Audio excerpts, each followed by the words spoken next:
suggestion of a clash of civilizations.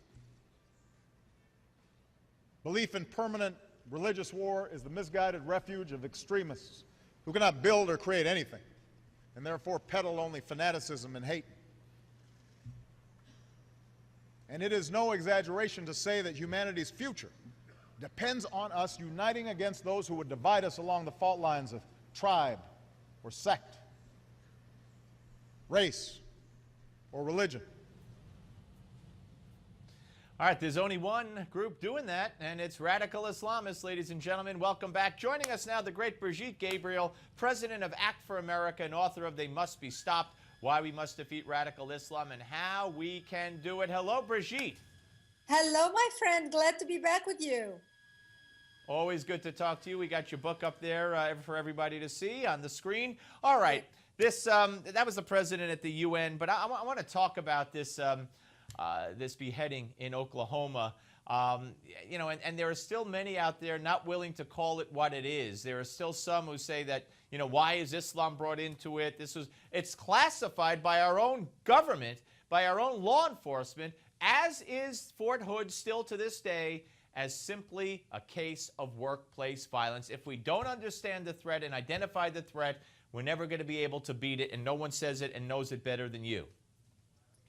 Exactly. And if there was ever a case, Steve, where we need to identify this threat as Islamic terrorism, specifically in this case, it is this case. And the reason why is because this guy was posting on his website Quranic verses starting last March and February. I mean, he was quoting Quran Surah 47:4, when you meet the unbelievers, strike their necks. How more Islamic can you get? He posted beheading pictures and, you know, Islamic verses, support of ISIS, pictures of him showing the signal of ISIS with his hand. If there was ever a case of Islamic terrorism, homegrown terrorism, and the fact that he was basically converted in the prison system, that makes it you cannot deny the link to Islamic doctrine and Islamic ideology in this case.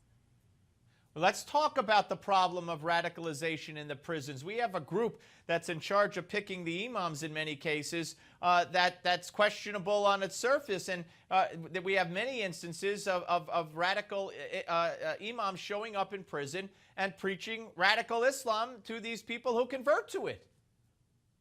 Exactly, and this is something I discuss in detail in my book, They Must Be Stopped. I discuss how these imams are going into the prison system, and they are using, Steve, the race card. They're focusing on the African-American community, and they are telling them that Islam is an African religion. It's an Arabic religion. It is the religion of their heritage. They're telling them that Christianity is the religion that enslaved them, and if they want to get their honor back, they need to adopt and embrace the Islamic religion. And this is how they are converting them. So when these inmates get out of the prison system on parole, they go out, they go back to the inner cities, and they begin recruiting as well. And this is why, of all the homegrown terrorists that we have seen in the United States, you see mostly are African Americans. And this is concerning, and this is something that our elected officials and the FBI need to start focusing on, because we can no longer escape the fact that they are systematically focusing on the African American community. And look at the result. The results speak for themselves.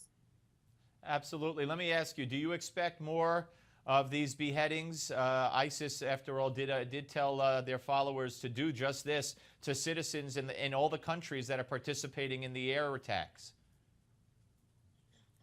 Yes, unfortunately, I do. I think this is just the beginning. I think right now, ISIS is capitalizing on youth being converted in the United States, whether through the prison system or via the use of the internet. And this is how an Islamic radical who embraces a new religion, for example, like what happened in this case, can go on their own personal jihad, and they can feel powerful by going in and performing their own jihad, giving them a chance to go to heaven, to the Jannah, and enjoy 72 virgins. And they can do it. Yep. And what's so concerning is they are teaching them on the internet on different ideas on how they can do exactly that. Brigitte, always great to talk to you. Keep up the fight. It's Act for America, and her book, They Must Be Stopped, Why We Must Defeat Radical Islam and How We Could Do It. Speak to you soon. Thank you. Thank you. All right, folks, and when we come back, Newsmax Money News Deputy Financial Editor Rob Williams. Don't go away.